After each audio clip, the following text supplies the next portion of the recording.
Dear students, इस video में जो मेरा टॉपिक ऑफ डिस्कशन है that is geomagnetism and its causes. तो इसमें हम क्या क्या पढ़ने वाले हैं। सबसे पहले तो हम पढ़ेंगे व्हाट इज़ जियोमैग्नेटिज्म। फिर हम देखेंगे कि अर्थ को एक ह्यूज मैग्नेट क्यों बोला जाता है। ऐसा क्यों बोला जाता है कि अर्थ के इंटीरियर में एक बहुत बड़ा ह्यूज बार मैग्नेट रखा हुआ है बेटा। इसके पीछे क्या क्या एविडेंसेस थे। लेटर ऑन हम जो कवर करेंगे the causes of earth's magnetism. मैंने लिखा है देखो यहाँ पे, ठीक है, कि अर्थ जो मैग्नेटिक बिहेवियर शो करता है उसके पीछे क्या क्या कारण है बेटा। ये सब चीज़ें हम इसमें कवर करेंगे। तो स्टार्ट करते हैं। सबसे पहले what is geomagnetism? The branch of physics which deals with the study of magnetism of earth. Magnetism of earth is called terrestrial magnetism और geomagnetism।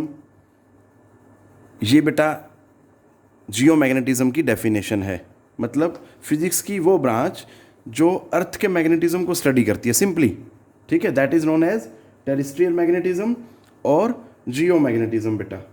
अब हम बात करते हैं कि सर विलियम गिलबर्ट ने इन ईयर 1600 ऐसा क्यों कहा कि अर्थ itself is a huge magnet.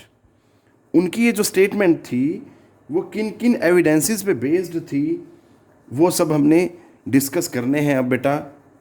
What are those evidences, ठीक है, on the basis of which sir William Gilbert had to state that earth itself is a huge magnet. So बेटा जी, first evidence क्या है? A magnet suspended from a thread and free to rotate. मतलब ऐसे जैसे thread से लटका दिया और यहाँ मैग्नेट है तो ये फ्री है बेटा, इस प्लेन में जिस मर्जी डायरेक्शन में वो जाएगा। क्लियर है? इसी के साथ साथ इस तरह से free to rotate in a horizontal plane comes to rest along the north south direction। हमेशा जितनी बार मर्जी आप इसको करें try, all the time it will come to rest in this direction, north south direction बेटा। On disturbing the magnet returns quickly to its north south direction again। This is as if a huge bar magnet is placed approximately along the axis of rotation of earth and deep in its interior।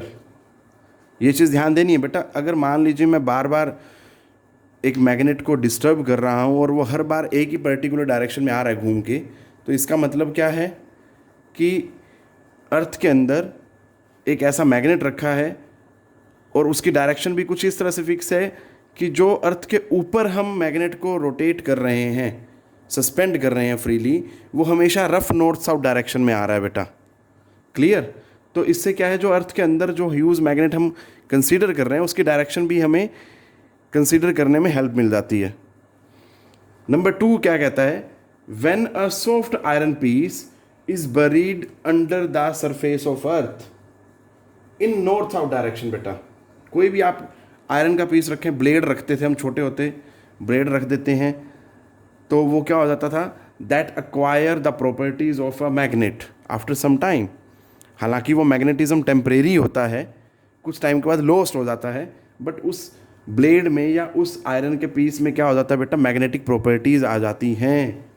Third point, when we draw magnetic field lines of a bar magnet, ठीक है, या simply magnet, तो हमें क्या मिलते हैं बेटा, neutral points मिलते हैं। ठीक है, अब न्यूट्रल पॉइंट क्या होता है? वो पॉइंट होता है जहाँ पे magnetic field due to the magnet, उस मैग्नेट की वजह से और अर्थ के मैग्नेटिक की वजह से, मैग्नेटिक फील्ड की वजह से, दोनों एक दूसरे को क्या कर देते हैं, कैंसिल कर देते हैं बेटा। अगर सीधा सीधा ये बोला जाए कि at neutral point magnetic field of earth exactly cancel कर देता है magnetic field of the magnet को बेटा। ठीक है, अब आप सोचो अगर अर्थ का मैग्नेटिक फील्ड होता ही नहीं तो क्या वो न्यूट्रल पॉइंट मिलते हैं हमें? कभी भी ना मिलते, बट वो हमें मिल रहे हैं, जो इनडायरेक्टली क्या इंडिकेट कर रहा है? That is indicating towards the magnetic field of earth. ठीक है बेटा, so this is all which I wanted to cover in evidences बेटा। अब हम चलेंगे कॉज ऑफ अर्थ्स मैग्नेटिज्म पे। तो वो कॉजेज देखते हैं कि अर्थ मैग्नेटिज्म क्यों शो कर रहा है, what are the possible causes basically. ठीक है, तो देखते हैं फर्स्ट कॉज क्या कहता है बेटा। फर्स्ट कॉज क्या है बेटा? As stated earlier, William Gilbert suggested in year 1600। बेटा मैंने पहले ही बता दिया है लास्ट, इसके पीछे वाले पार्ट में इसी वीडियो के, कि विलियम गिलबर्ट ने कुछ एविडेंसेस के बेसिस पे सजेस्ट किया कि अर्थ जो है that itself is a huge magnet. ठीक है, ये पॉइंट तो एज इट इज़ हमने ले लिया। ठीक है, अब सेकंड पॉइंट क्या कहता है? According to bracket, professor bracket के अकॉर्डिंग क्या था? अर्थ्स मैग्नेटिज्म मे बी, देखो यहाँ पे ध्यान से देखो, may be due to rotation of earth about its axis. उनका जो कॉज था, जो उन्होंने दिया अर्थ्स मैग्नेटिज्म को लेके, क्या कहना था? कि वो कहते हैं कि अर्थ्स मैग्नेटिज्म जो है that may be due to the rotation of earth about its axis. ऐसा क्यों बोला उन्होंने? This is because every substance is made up of charged particles बेटा। ठीक है, और जब भी कोई सब्सटेंस रोटेट करेगा अबाउट एन एक्सिस, तो वो किसके बराबर होगा बेटा? That is equivalent to the circulating current. क्योंकि देखो चार्ज, क्योंकि ये बात पहले ही बोल दी कि हर एक पार्टिकल जो है, सब्सटेंस जो है that is made up of charge particles. अब मान लीजिए ये ऐसे फिंगर घुमा रहा हूँ मैं, it is made up of charge particles. तो अगर ये घूम रही है अबाउट इट्स एक्सिस, रोटेट कर रही है, तो क्या होगा? इसका मतलब चार्ज पार्टिकल्स मूव कर रहे हैं। ठीक है, अब चार्ज पार्टिकल्स का मूवमेंट मतलब इलेक्ट्रिक करंट, और इलेक्ट्रिक करंट है तो it means moving charge particle की वजह से it means there will be magnetic field as well. तो बिल्कुल यही चीज़ उन्होंने अर्थ पे कंसीडर करते हुए बोला। थर्ड पॉइंट क्या कहता है? In outer layers of earth's atmosphere, gases जो होती हैं बेटा वो आयोनाइज्ड स्टेट में होती हैं। ये हमें पता है, वैसे तो गैसेज क्या होती हैं? आयोनाइज्ड नहीं होती हैं, but outer layers of earth atmosphere में क्या होती हैं? गैसेज जो हैं आयोनाइज्ड हो जाती हैं। ठीक है, एज अर्थ रोटेट्स, तो क्या होगा फिर? Strong electric currents are set up due to the movement of charged ions. ठीक है बेटा, क्योंकि जो अर्थ का जो एटमॉस्फेयर है वो अर्थ के साथ है ना, अर्थ की वजह से है। तो जब अर्थ घूमती है तो वो चार्ज पार्टिकल्स भी क्या करते हैं? उसके साथ साथ घूमते हैं। ये मान लीजिए अर्थ का एटमॉस्फेयर है, तो जब अर्थ घूमेगी तो ये भी क्या होगा? साथ साथ घूमता है बेटा।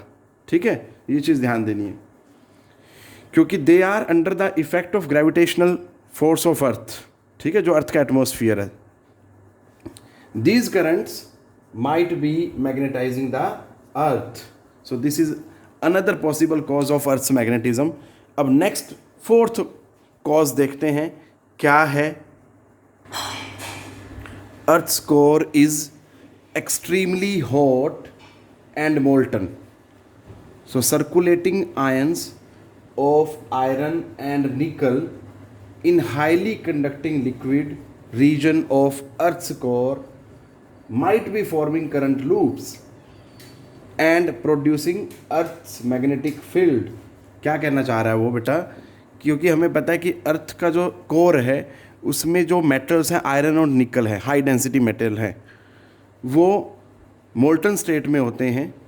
तो कहता है कि जब अर्थ रोटेट और रिवॉल्व कर रही है तो क्या होता है?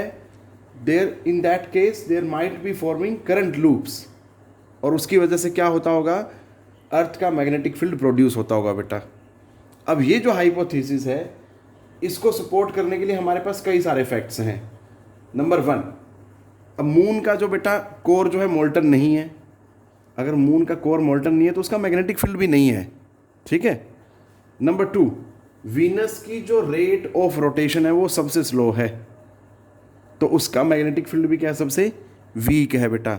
बट इसके opposite if we talk about Jupiter, Jupiter की जो रेट ऑफ रोटेशन है वो फास्टेस्ट है। अब रेट ऑफ रोटेशन जितनी फास्ट है तो उसी के अकॉर्डिंग मैग्नेटिक फील्ड भी उसका क्या है बेटा, स्ट्रॉन्ग है.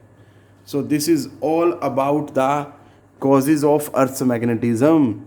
तो बेटा इस वीडियो में हमने जियो मैग्नेटिज्म कवर किया और फिर एविडेंसेस पढ़े हमने, जिसमें बताया गया था कि अर्थ के अंदर हम ह्यूज मैग्नेट क्यों कंसीडर करते हैं. ठीक है, और भी 2 पॉइंट बताए गए थे साथ में. तो ये 3 एविडेंसेस हमने पढ़े थे. उसके बाद हमने डिस्कस किया कॉज ऑफ अर्थ्स मैग्नेटिज्म. तो उसमें वेरियस कॉजेज पढ़े हमने कि अर्थ जो मैग्नेटिक बिहेवियर शो कर रहा है या मैग्नेटिज्म शो कर रहा है उसके क्या क्या कॉजेज हैं. ठीक है, so this is all which I wanted to discuss in this video. बेटा टेक केयर, पढ़ते रहें.